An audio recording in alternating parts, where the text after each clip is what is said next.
On appeal from a judgment convicting him upon a jury verdict of inter alia, robbery in the first degree, defendant contends that county court erred in projecting the charge on the wall so that the jurors could read the charge while the court was actually delivering it.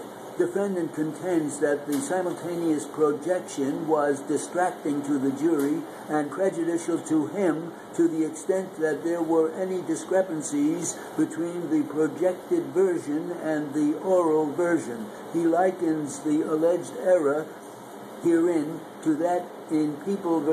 Owens, where jurors were given a partial written charge to use during their deliberations. Defendant concedes that he failed to object to the court's projection of the charge, but he contends that the error affects the mode of proceedings proscribed by law and thus presents an exception to the preservation rule. We reject that contention. Only fundamental defects in judicial proceedings fall within the very narrow category of so-called mode of proceedings errors. People against Agramenti, 87, New York 2nd, 765. Defendant is correct that the delivery of the charge to the jury is an integral part of a defendant's right to a jury trial. However, to the extent that the statute requires that the charge be delivered orally, the court complied with that requirement here. Defendant's challenge is only to the simultaneous projection of the charge, and that challenge does not go to the essential validity of the proceedings conducted below. Thus, an objection was necessary to preserve for our review defendant's contention concerning the projection of the charge. Defendant requests in the alternative that we exercise our power to review his contention as a matter of discretion in the interest of justice and reverse the judgment of conviction based thereon, see CPL 470.15, paren 6, paren A. We decline to do so, however, inasmuch as defendant has failed to demonstrate even the potential for prejudice arising from the court's actions. Significantly, the projection of the charge on the wall under these circumstances did not involve any of the hazards identified in Owens associated with distributing a partial written charge to the jurors for their use during deliberations.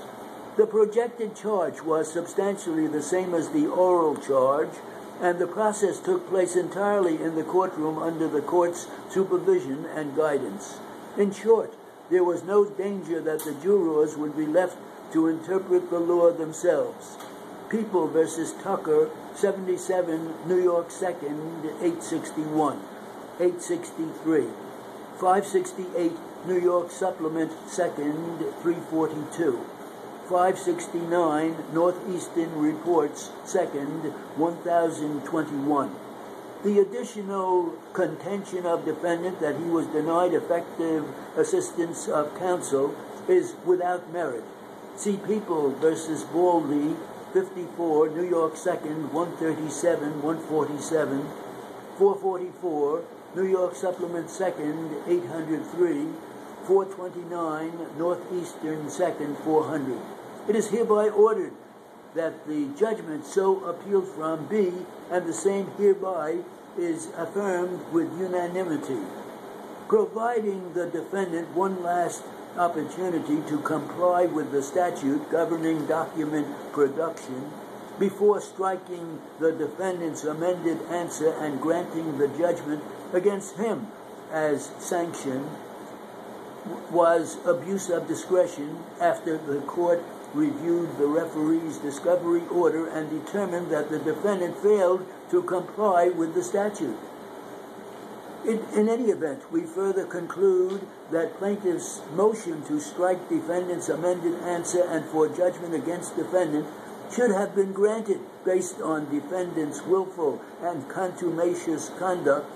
See generally Kyle v. Pfeffer, 94, New York 2nd, 118, 122, 700, New York Supplement 2nd, 87. We remit the matter to the Supreme Court for a hearing on damages.